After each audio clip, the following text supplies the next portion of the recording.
Hello, everyone. Hi, everybody. I'm Barb Schmidt. And I'm Michelle Maros, and we're so excited to be with you today. We've put together some really great information for you on the topic of forgiveness. We've received a lot of requests from people, a lot of questions about forgiveness, and forgiveness can be a really hard topic to tackle. And so we put together some of our personal experiences and thoughts and opinions on forgiveness. We've got some great content for you.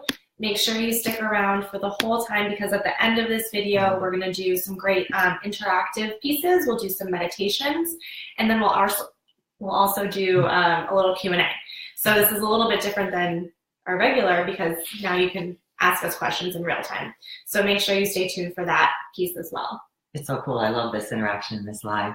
So first thing to lay the foundation, I want you guys to all know deeply that forgiveness does not make the action okay. So as you're thinking about forgiveness and you're thinking about forgiving a person or a situation that happened to you, nothing that we're going to say today is going to tell you that whatever happened to you in the action is okay. And one of the things that I really truly live by with my forgiveness is that you can forgive the person for acting out of their own pain, their own ignorance, or confusion, but you do not need to forgive the action. So I like to start everything that I do with forgiveness off with this because it isn't about forgiving the action. It's about you really releasing, the pain and the burdens for yourself. So with that being said, Michelle, you want to go ahead and take us into the first key or the first tip in our forgiveness? Yeah.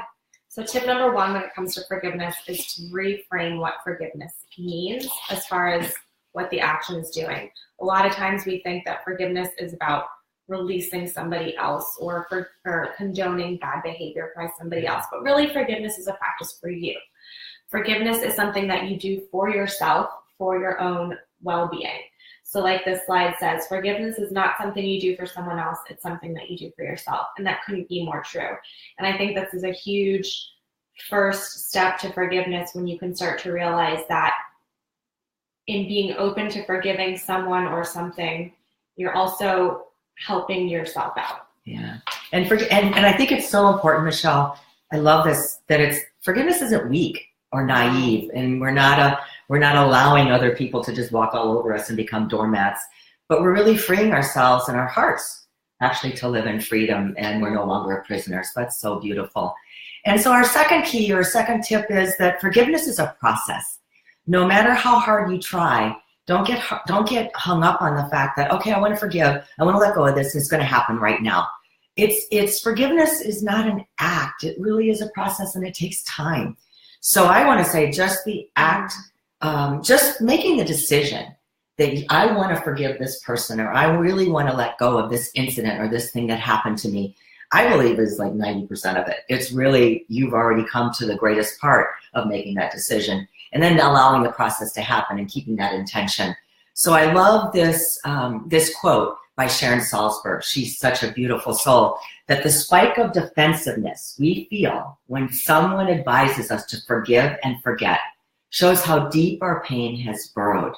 Although the people who advise us to do this may have the best intentions, forgiveness cannot be done on command. Yes, Sharon, go. This is Sharon. It. Yeah, it can't be done on command. We have to do the work and trust the results will happen. So be gentle with yourself. Be kind with yourself, knowing that you're not at the mercy of anything happening. And some of this stuff is very deep. And people don't know what we're going through. We're not walking in other people's shoes. We can't ignore the feelings, because when we ignore feelings, they come out sideways. So sometimes forgiveness can take a long time, and I don't want to discourage anyone, but it is something that is freeing, and it is something that we really must do if we want to live our lives fully and completely. But when we're talking about betrayals of family members, sometimes that can take a while. So as I said, the first step in forgiveness is setting the intention to forgive. Yeah, that's powerful. It's not an overnight thing. It's a lifetime work. Yeah. So I think now is a good time to go into, as we look at forgiveness being a process, I know many of you have heard of the 5 stages of grief, Elizabeth Kubler-Ross. She was one of my very first teachers, oh my gosh, way back in the 80s when I read her book. We have taken the 5 stages of grief and we have kind of paralleled them with 5 stages of forgiveness. We believe that forgiveness is a process. So we want to share with you our 5 stages within this second key of the process of forgiveness. So the first one is denial. Denial, take ownership. It's really, really hard to look at something or an act that we have to forgive or someone that we need to forgive and tell ourselves the truth about it, because we kind of want to write a story about it. We want to pretend like it didn't happen, and oh, it didn't really happen that way, or why did it happen that way? But if you just own yourself and you're really not telling yourself the truth and you're staying in denial, what you're doing is you're actually perpetuating the pain. And I think it takes a little bit to understand that. But when you start really telling yourself the truth, owning what happened, okay, this did happen. I can't change it. I start asking myself some questions. Okay, what happened here? What did I say? What did they say? What did they do? And really getting real about the situation and what happened and what it is that I need to forgive. And when we get real with ourselves, when we really look at this, like, I want to own my part in it, whatever that might be, that's when truth becomes the basis of all healing. Us being truthful with ourselves truly lays the foundation for any healing that we're looking for. So if you're having trouble processing what really happened, you can go talk to someone. I certainly did back in the day. I've talked to therapists on and off for a good part of my life. Go talk to a therapist or talk to someone that you truly trust, a good friend that won't invade you or that won't abandon you, and just start asking some questions and maybe getting a little bit of feedback from someone that you really trust, knowing that feelings will start to come up. And this is normal because we need to release them. And you're setting the stage here in this process of letting the feelings come up. So that's the first one, getting through the denial. So the second little piece of the stages of grief that we've correlated is anger, which goes to feeling your feelings, which is piggybacking off of what you just said. So a lot of times when we are feeling pain, we go deep down and it's anger, and the anger is showing us what we need to work on and what we need to forgive and where to shine the light on the work that we have to do for ourselves. So I think so often many of us feel like we shouldn't feel anger, we should be happy all the time, we shouldn't be sad, we need to be bubbly and light and airy, and that's great to strive for those feelings, but it's, like you said, important to feel the feelings that are deep down, otherwise they will start to come out sideways. You will start to feel like you're festering and that you might, freak out at somebody at some point. So it's true. I know it happens. We're taught in this society not to be angry, actually, that's a bad thing. So I get what you're saying. It's so true. It's really important to start to notice those feelings deep from within and start to try and cultivate a sense of where those feelings are coming from, what circumstances, what things that happen for you in your life, so that you can begin to work through them, to feel them, to acknowledge them, to see that they're there, so that you can start to say, I see you and I'm ready to release you. I think you can really start to release the feelings as soon as you start to notice that they're actually there, instead of pretending that they don't exist. Love it. Yeah, what you're saying, Michelle, really, that anger is the thread to start working through the pain. Love it. Yeah.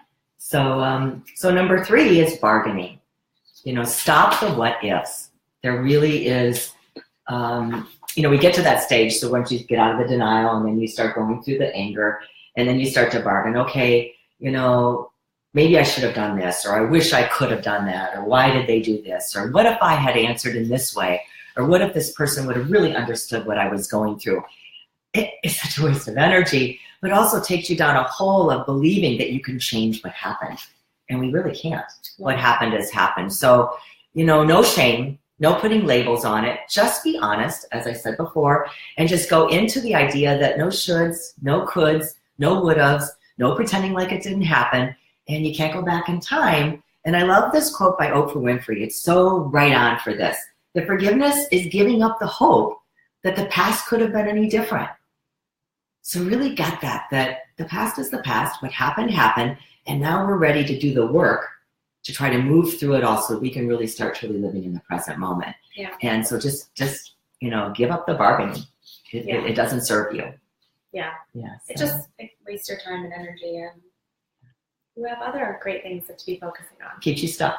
Yes. Yeah. So number 4, Michelle. Number 4, the next piece of the stages of grief is depression, obviously. And so the antidote for that is to honor the sadness, but don't get lost in it. So another piece of feeling the feelings. A lot of times when we've been harmed or someone has disappointed us or we disappointed ourselves, sadness comes, and that's normal and that's part of the process. So again, it's important to start to recognize the feelings of sadness, noticing them, acknowledging them, feeling them, but not getting stuck in there. I think it's easy for us to sort of get into a depressed place or a hole, or where it's like, this is just where I live now. But you have to feel the feelings, but then start to get yourself out of it by being aware and knowing that you can choose each and every moment and each and every day of how you want to feel, and your thoughts and your actions and your beliefs. So the feelings are visitors. They're not here forever. Feelings come and go. Love that. Feelings are visitors. Yes. So this is all part of the healing. And you can't get to the healing without going through the sadness. So it's important when you're feeling sad, or you might be feeling depressed or down or low, to remember to take care of yourself, to be gentle with yourself, to be kind with yourself, to practice self-care. Take a bath, go for a walk, do yoga, make sure you're meditating, journaling, spending time with people who love and will care for you no matter what. Just remembering to take care of yourself when you're in those sad moments, so that you can come out on the other end feeling happy, well, and well supported. I love that, Michelle. And I have to really watch my thoughts, because my thoughts will tell me, oh my goodness, this is going to last forever. And I love your quote there about visitors, and just remembering this too shall pass, and this is not, I am in a process right now. So I love that. So the final stage is a big one. And as we work through these other 4 stages, we truly can get to this stage of acceptance. So acceptance is letting go of the victim story, really letting go of any of those untrue stories. I'm lovable. I'm never going to be in a relationship. I can never trust people again. All of those things, all those thoughts. I'm really big into the mind and the thoughts, and all those thoughts that the mind is feeding you that are just not true. This is not the end of your life. This is not the worst thing that maybe is ever going to happen to you. It truly is part of life. And now you're in this phase of, okay, accept it. This did happen to me. This doesn't mean that what happened is okay. Please remember that. We're not excusing the action, and we're not excusing the person for doing it. We're really letting ourselves and setting ourselves free from the charge of what happened to us, from the charge of what the person did. So this is how it feels, and this is what we do, and now I need to accept it. And as we move through the feelings that you were talking about, we're really decharging ourselves. We're allowing ourselves to be set free. Really get that. We're really decharging ourselves. So we can write a letter if we want to the person and not send it. If we need to start getting some of those feelings out, we can.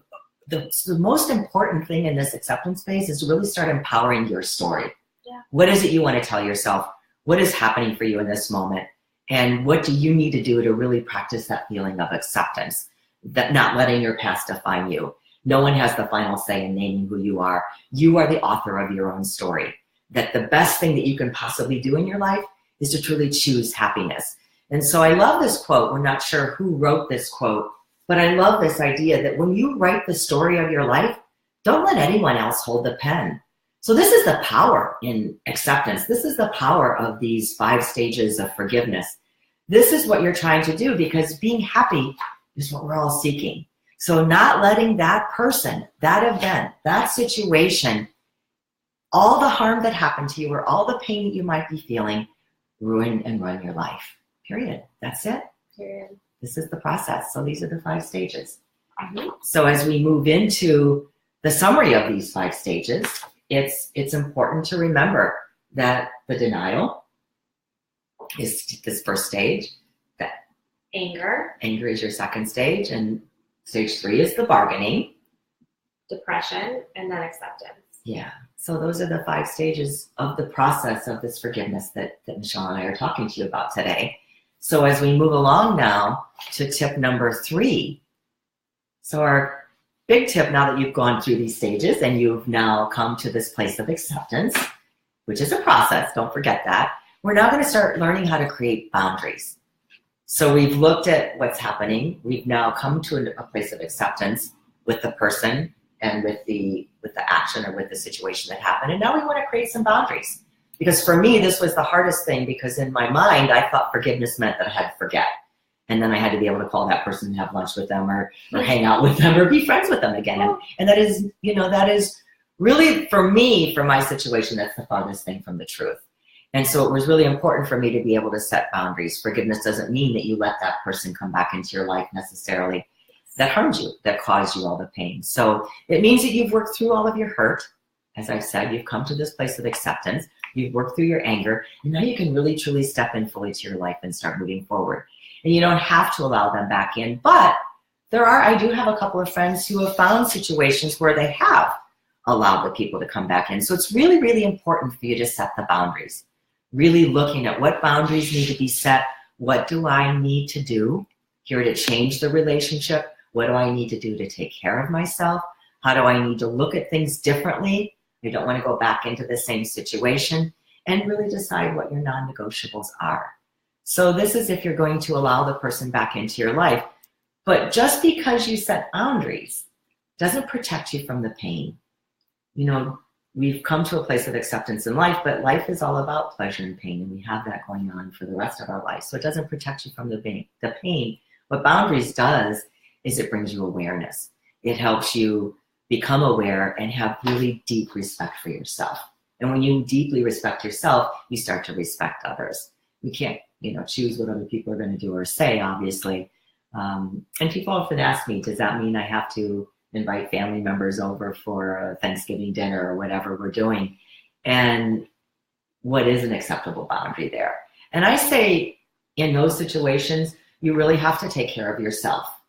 And I think in taking care of yourself, you're also taking care of the other person. Because remember, in setting boundaries, you're not punishing the other person. This is not about punishing them. It's about really making it right and making it good for the whole, in which they are included and you are as well. And I love this quote by Lydia Hall, because it really speaks to the boundaries that I'm talking about. That healthy boundaries are not walls. They are the gates and fences that allow you to enjoy the beauty of your own garden. That's it. Really want to enjoy the happiness and beauty of our own lives. And when we are happy, other people around us are going to be happy as well. So that's setting the boundaries. It's not easy all the time to set boundaries, and that's true. Yeah, it's also a practice too. And I've noticed that I've made a lot of mistakes in setting boundaries, and that's how we learn and grow, right? It's all a learning process. Yes. So the next step 4, is to remember to be living in the present moment. So if you think if you think about feeling the feelings of what happened in the past, you're going back and revisiting a story of something that happened long ago, and that takes you out of what you're experiencing in this moment. So part of the forgiveness piece is to remember the power and the importance of living in the present. So just like we talked about with all of the other steps, it's important to go through all of these steps, but to remember to stay in the present, in the now, focused on what is, and not bringing a lot of this past baggage from anything that's happened prior to this moment into the present. So especially this is important when it comes to relationships. A lot of times, we have people who have done or said or acted a certain way, and we expect people in our lives now to be the same way. And the truth of the matter is we're all very different, and we can only hope that, we're always learning and growing, and the people around us are doing the same. So trying to release some of those expectations or beliefs of people that your past are going to be the same as your people in your present, so that you can live in the present moment fully with the people that you're with right now.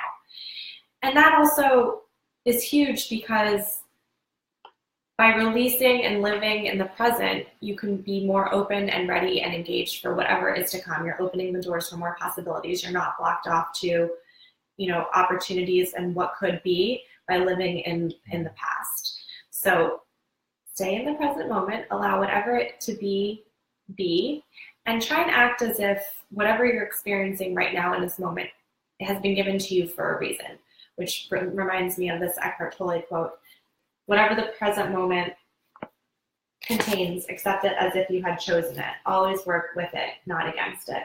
And that's one of my favorite quotes, because we can't control necessarily what's happening to us day in and day out, but we can control our reactions to it. And so whatever's happening today, I'm going to embrace it and see what I can learn from it and use it to propel me moving forward. Okay, that's where our power is. I love it, Michelle. The present moment is where the power is. Yes. So it's a really empowering practice to just try and see that you're going into the past and be like, nope, I'm going to be right here and right now. See, I'm going into the past, coming back to the present. Love it. Beautiful. So that brings us to our sixth tip in forgiveness, and that is self-forgiveness. It's a biggie. It's so important. Our fifth one, self-forgiveness. It is so important to forgive ourselves. We spend a lot of time now talking about how do we forgive others. And I love this Maya Angelou quote. She's one of my sweethearts. When she says, forgive yourself for not knowing what you didn't know before you learned it. I mean, my mind has a tendency to want to say, oh, Barb, why did you do that? That was just so stupid, or whatever it is our mind tells us. But I love this, forgive yourself. We haven't learned it yet. That's what life is all about, this learning and growing. And our lack of forgiveness causes almost all of our self-sabotaging behavior, Mark Hansen has said. And I really love that quote too, because if you think about not forgiving ourselves is so key to everything that we do in life, because we're going to be sabotaging ourselves all the time. So this is why it is so important to practice self-forgiveness. So what I want to share with you right now is one of my self-forgiveness meditations. So as you said, Michelle, in the beginning, we were going to share some exercises and some meditation. And I want to share this meditation with you if you all would love to participate. Get comfortable with yourself in the chair or wherever you happen to be sitting. Just get comfortable with yourself. You can close your eyes if that feels good for you. If it doesn't feel good, you can just kind of gaze down at the floor and just start noticing your breath. Just start noticing you're in the present moment right now, listening to me talk and guide you through this self-forgiveness meditation. Maybe place your hand on your belly and let your belly soften. Just let your belly just hang out there with your hand. And take a deep breath in through your nose. And as you're taking that deep breath in, allow your belly to press up against your hand on that inhale. Especially as a woman, when I was younger, I was always told to hold that stomach in, never let that stomach hang out. I really want you to just let your stomach hang out right now. Let it press softly against your hand. You want your belly to be soft, no resistance. Create as much space as possible in the belly region as you can. Close your eyes and now take 3 deep breaths at your own pace.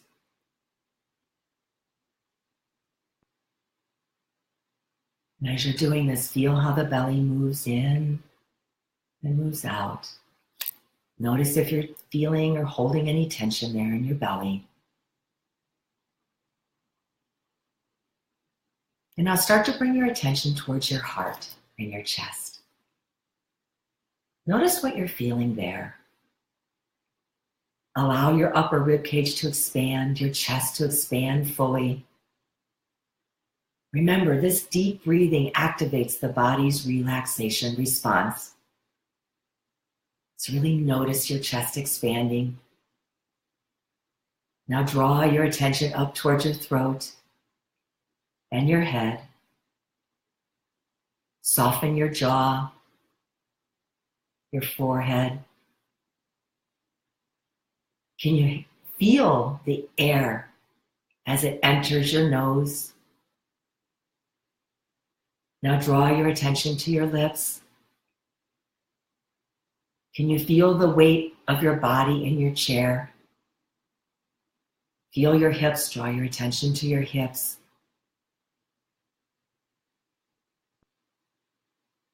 Now draw your attention to your legs.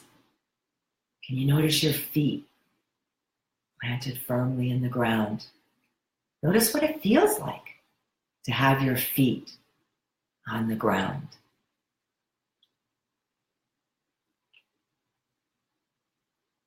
Now bring your attention to your entire body. Experience your entire body breathing.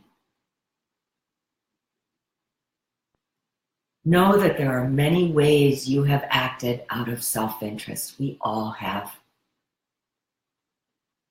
This is an ordinary part of life. There are many ways we have hurt or harmed others. There are many ways we have hurt or harmed ourselves. The first step towards self-forgiveness is being aware of a situation where you have not completely forgiven yourself. Maybe one particular instance comes to mind for you right now in this moment. Often we're still holding on to things that maybe we did when we were children. Or maybe the time you made another child cry or said something hurtful that you have regretted for so long? A time that you abandoned or invaded yourself or lost yourself for another? Maybe intentionally or often unintentionally.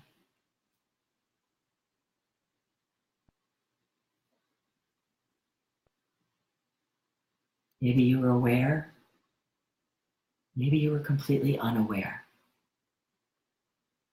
Check back in with your body right now.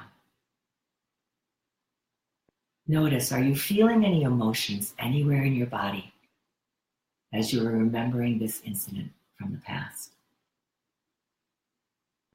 Do you remember what was going on in your life at that time?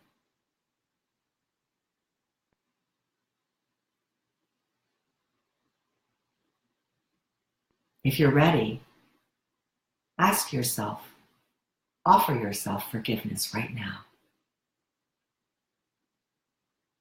Remember that forgiveness cannot be done on command. You're feeling these feelings, you've remembered the past. And now you're setting this intention. You're asking yourself for forgiveness for you. Setting this right now in this present moment is huge. This is everything. Wishing to offer yourself forgiveness right now in this moment is powerful. You do not have to do anything before you are ready. Just offering and asking is enough in this moment. I offer myself forgiveness for any harm I may have caused myself or others. You can repeat this silently again to yourself or aloud. I offer myself forgiveness for any harm I may have caused myself or others. Many times we do not fully realize what we are doing until we are stuck with the pain in our bodies, in our lives. Remember what Maya Angelou said, forgive yourself for not knowing what you didn't know before you learned it. You have learned it now. So many times the harm we cause comes out of our own confusion, our despair, our fear. I forgive myself for the times I have betrayed myself or others.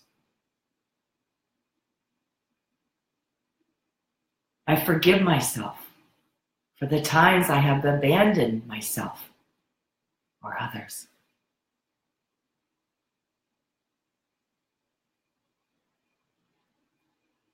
Now place your hands on your heart, sending yourself love during this healing process. You can repeat to yourself silently or out loud, I am enough. I am complete. I am loved. I am whole. You may start to feel a release of some of the guilt, some of the remorse, some of the shame, some regret, all the negative feelings that maybe you've been carrying towards yourself. Please realize it doesn't disappear on this first release. This is the beginning. It's a big, huge beginning. The longer you have carried around these feelings or have these buried feelings inside of you, the more time it may take to dissolve and release them. When you're ready, you can open your eyes, maybe take a couple more deep breaths at your own pace, knowing that you've started through this path toward freedom. And Tara Brach, one of the beautiful teachers out there, she says, she actually quotes this renowned 7th century Zen master who taught her that true freedom is being without anxiety about imperfection. No anxiety about how to do this perfectly. You've already started.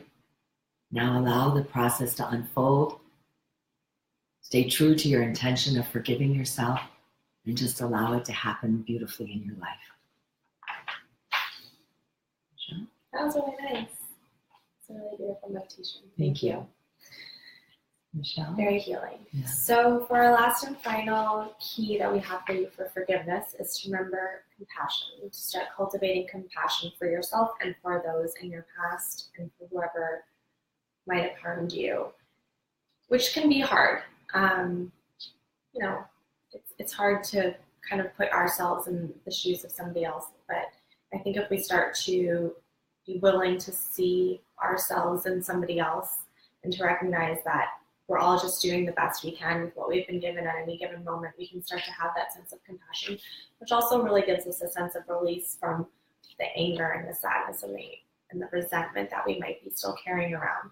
So compassion is that last piece that can be really helpful when you're trying to forgive or on your journey to forgive.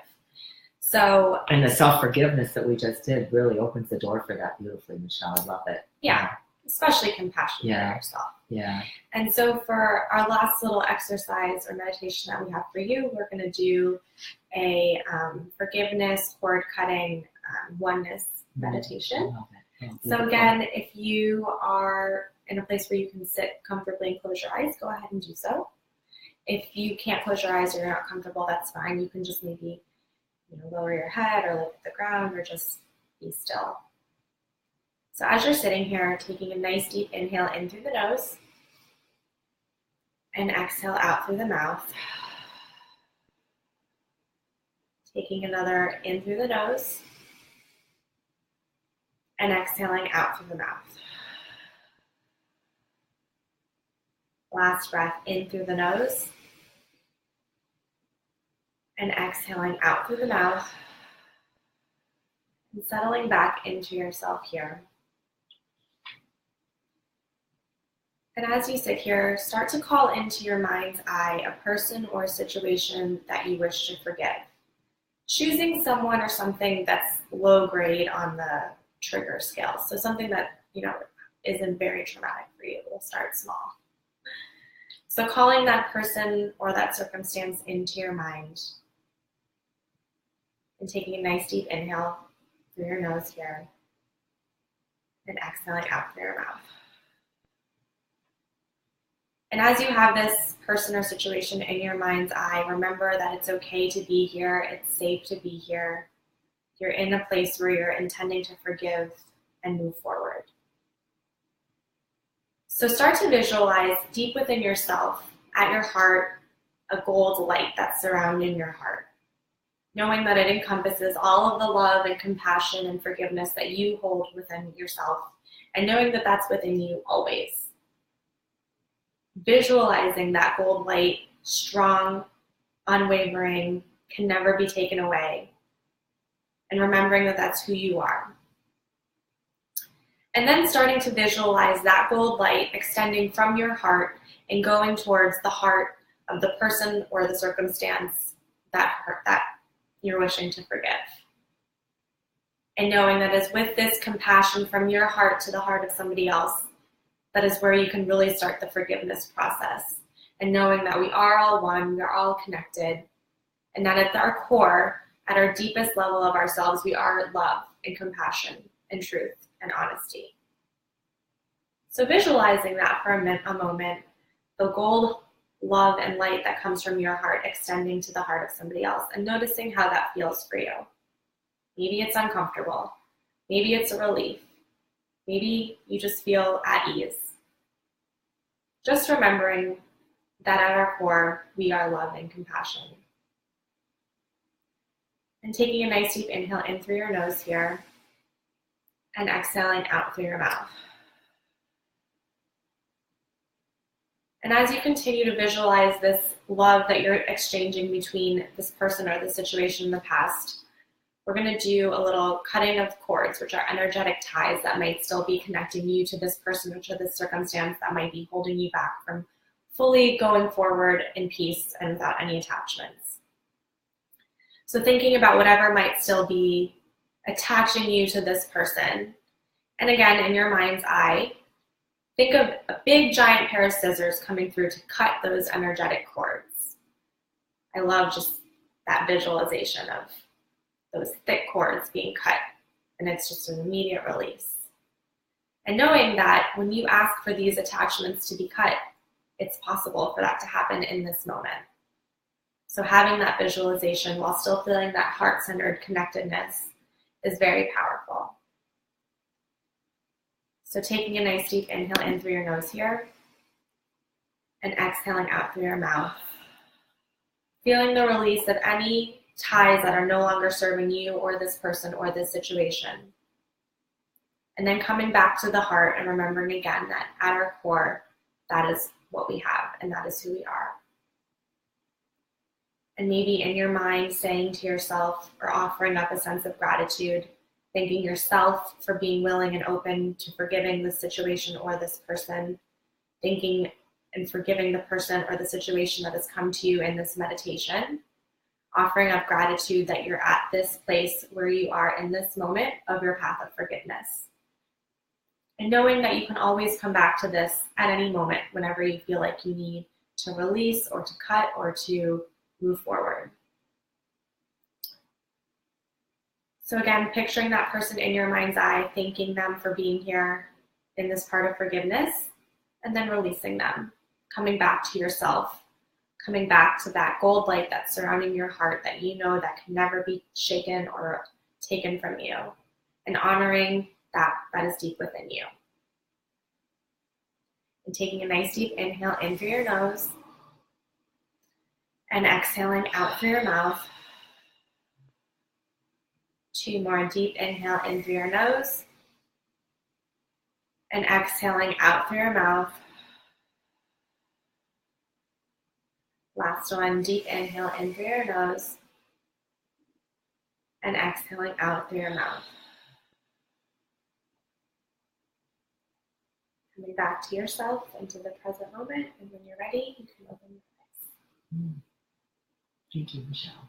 Thank you. That's beautiful. So that was a meditation that you can do at any I can moment. feel that gold light vibrating. It's really in my powerful heart. to visualize that Yeah. deep within you. So you can do that at any moment, at any time, if you feel like you need a refresher or a tune-up. It's powerful. Beautiful. So those are our 6 keys. Yeah, those are our 6 keys. Wow, what a beautiful time with you guys. Wow, I loved it. I just loved it. I loved it. Thank you. Thank you for being here, everyone. So now we want to talk about our course coming up a little bit. Yeah, we're very excited to share that we have an e-course coming out at the end of this month. We'll be opening the cart for that. And if you've enjoyed all of our Facebook Lives or our videos today or our webinars, it's going to be a 30-day online program teaching all of the tools and the tips and the life practices that we've cultivated throughout our lives put together in a 30-day course. And it's very exciting. We can't wait to share it with you all. And if you're interested, you can write in a comment here or send us a message, or you'll be seeing more information coming forward. But we just wanted to share it to be on the lookout for the course if you are interested in participating in that. You have all asked, and this will be filled with so much information for you, so much instruction, so much inspiration, and it's been really put together with so much love from the 2 of us. So we are excited to share it with you very, very soon. Now it's time for the Q&A. So I love this part. So excited about hearing, what kind of questions you guys have. So we have a few written down from earlier from Mary. Can you reestablish a relationship with someone who hurt you? That's a very good question. For me, it depends on how deep the hurt was. And it also depends on how the person, is it one of my family members? Is it a friend? I don't know if I can give a blanket, yes, you can.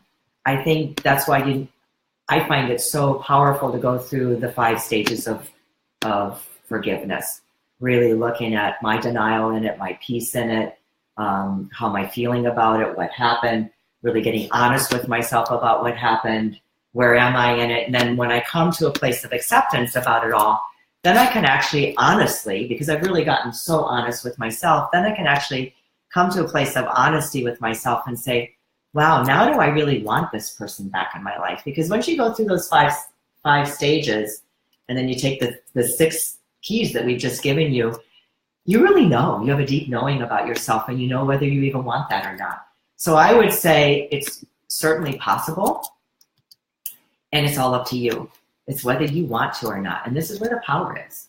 I find it very powerful that I actually have a choice, and it is within my choice and my ability to be able to choose whatever it is I want to do. And it's not punishing the other person, it's really taking care of myself. So I hope that answers your question, Mary. I don't know, Michelle, if you've got something to add to it, but really you have the power and it's all in your own hands. I would say, honestly, people that have hurt me very deeply, and I've had some pretty traumatic things that I've had to forgive, no, I haven't really reestablished a relationship with them. I've been able to let go of the charge. I've been able to wish them well from afar, but I don't have a desire to have any kind of relationship with them again.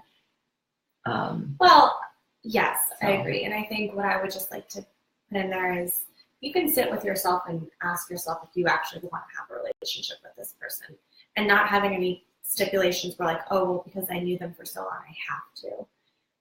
Ask yourself if you do. And then know that throughout your forgiveness process, it might take over time. Like you might be at a place where, no, I can't have this person in my life right now because I really need to work through some things. But maybe a month, a week, a year later, you feel like, okay, well, maybe now I'm okay to have coffee or to begin a dialogue with this person. But knowing that you can choose the timing of it, and it doesn't have to be based on what anybody else thinks you should be doing. Right. And don't forget the one key that we talked about, setting boundaries.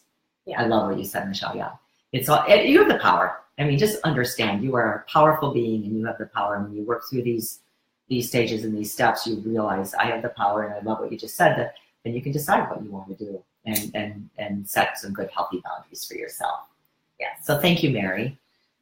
So Elizabeth asks, how can I, as an adult, forgive parents who have passed for verbal or emotional abuse? So this is a big one. I get this question a lot. And I believe that even when people pass away, their energy and they are still here. Their spirit is still here. They live with us forever. I believe the body passes away, but the spirit and the energy and the actual person is still here. So I've done this a couple of times, and what I have done is since I do believe that they're still here and that their energy is still here, I've written letters. When something comes up and I'm having a hard time working through it, I will write a letter as if the person is still here. And just writing the letter and knowing deeply that I know that their energy and that their presence is still in my life, it's really what you did with the cord cutting. It helps me cut that cord.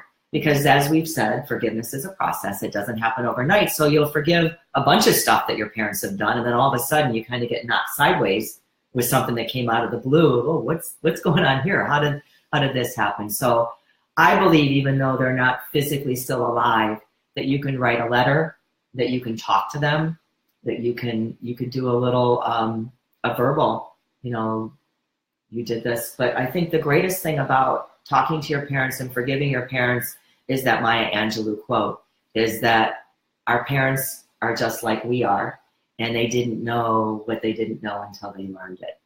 So really understanding and then coming to that place of compassion that you talked about earlier, that they did the best that they could. And maybe it wasn't great. I know in many of our situations, we wish it had been better, but the reality is these are the cards that we were dealt. And how do we live our lives? How do we, really live the heck out of those cards that we've been dealt? So I hope that helps a little bit, Elizabeth. Michelle, you might have some stuff to add to that. Yeah, I think just going through the 6 steps that we went through today and the 5 stages of grief and the antidotes to those is really helpful. And it's never too late. It's never too late to ask for forgiveness. It's never too late, even though they're not here. Please believe that. I believe that with my whole heart. I have healed from so much from people that are no longer with me. And so it's never too late. And I want you to think about that. Live the heck out of the cards that you've been dealt. It's a good little affirmation.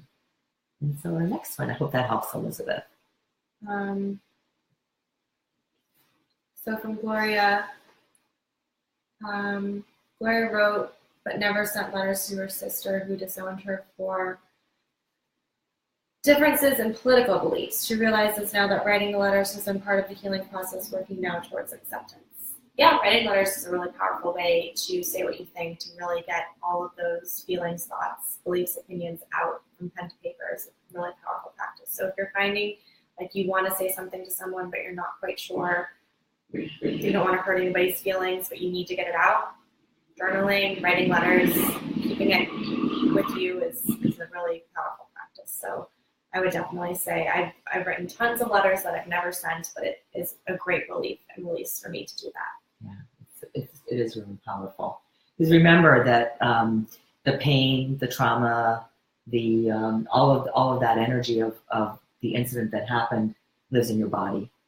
And I think the physical action of writing it out and getting it out and understanding that my mind can understand that it's over and it's in the past and I accept it. We really want the body to come into alignment with the mind, having the acceptance as well. And I love that, writing letters. I actually, in a few instances where the trauma has been pretty deep, I actually have written the letter and I burned it. There was something really cool about that. And yeah, that's what I was going to say. Find your own practice and practice it. And you'll start to see, wow, this really does release for me. This really does set me free. So, yeah. Corey, I hope that works. Yeah, and I noticed that Carly has a disagreement with bringing people back into your life. So, of course, we would agree with you too. If somebody has a history of violence or harm to others, that would be an instance where you wouldn't bring that person back into your life, of course, and you would seek professional help and assistance from others when someone who has been violent or dangerous. That would be a different circumstance for sure, where you wouldn't want them, but you can certainly forgive them from afar. Do that cord-cutting meditation or do a healing meditation or forgiveness meditation, offering of your forgiveness and finding compassion, but of course from afar. So thank you for clarifying that. We agree. Well, and you said that with the cord-cutting meditation. I like the way you started that off by saying, let's choose a simple one. Let's choose a low-grade one that doesn't have a lot of charge. So for me in my life, I can tell you for sure, all of the deep forgivenesses that I've had to do, all the people, all the instances in my life that are deep and that run deep, no, they are not back in my life. It isn't. I have no desire to, and I think it's what we said to Mary is that you come to a place of, no, I don't want that person back in my life. I wish them well. I hope their life. I always want to spread love and compassion and be a loving, kind person. And I wish them well, and I hope they find and get whatever it is they need. But my boundaries are pretty firm in those situations, and they're not coming back in my life, especially like what you said, violence. But those low-grade ones, I mean, somebody, talks behind my back. Let's say I've got some friends that gossiped about me behind my back, and I learned about it. I might have those people come back into my life. We may have a conversation about it. So I think whenever I personally talk about allowing people to come back in my life, it is never involving abuse, violence, deep-seated trauma, none of that. Because I feel like it's really too difficult and it goes too deep. So I'm glad you mentioned that, Carly. And that is a definite for sure. Yeah. So any other questions from anybody? Do you see anything else coming through, Michelle? Someone wanted us to review the 5 steps, so we can put that slide back up for you. If you want to write this down, feel free. Yeah, so let's put that back up. So number 1 is denial and take ownership. 2 is anger, feel your feelings. 3 is bargaining, stop the what ifs. 4 is depression, honor the sadness. And 5 is acceptance, let go of the victim story. You can leave that up for a few minutes. Or not a few minutes. Yourself like a few minutes. Leave that up for a second. They're all so And of course, very this important. replay is going to be available here, and we'll send you more information. So yeah, you'll get the link and be able to watch it. I'm going to just do a shout out to number 3, that bargaining, stop the what ifs. This is where you get to a place of just being strong and just, pulling your pants up and just stop it. When you get to that middle part and you start to bargain, there's a real threshold that you start to cross when you get to the bargaining phase, denial and then the anger, working through all that.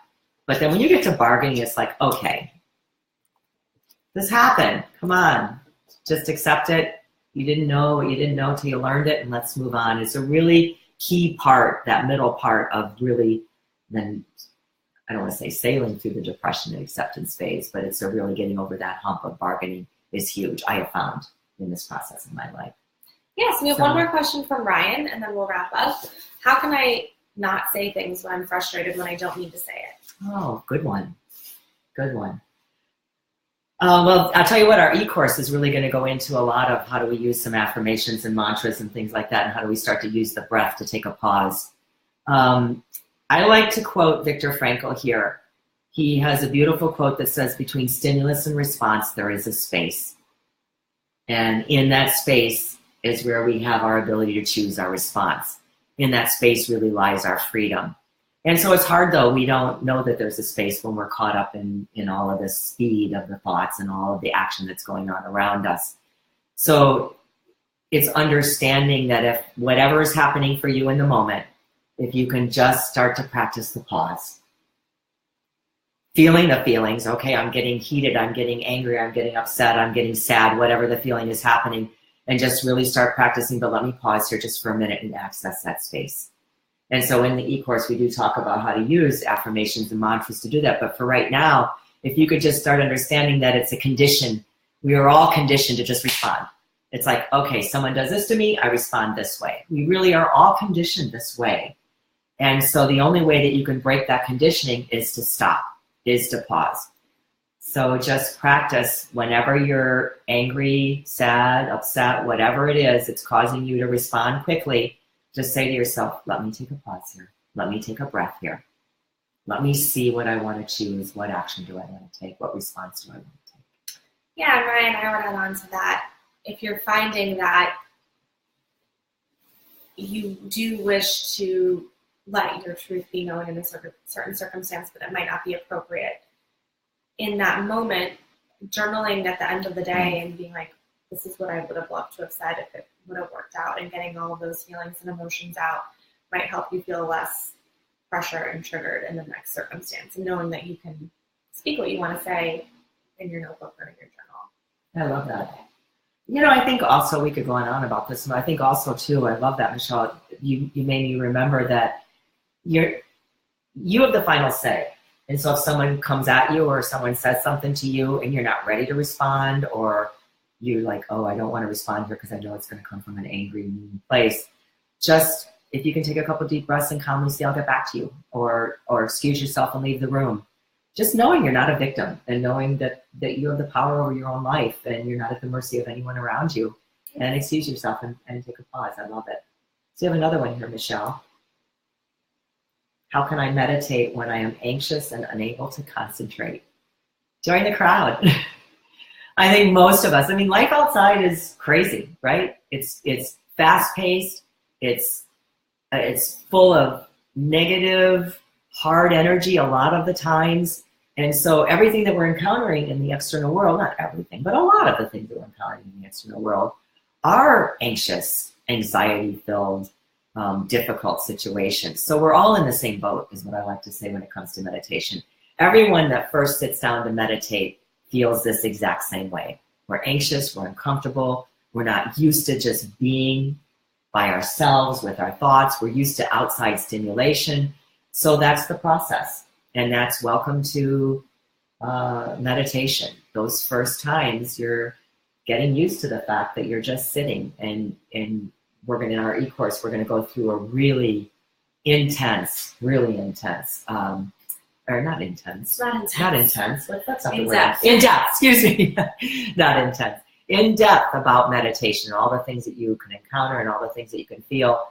But really easily right now, I just say, just know that we're all in the same boat, and that we're all feeling the same way.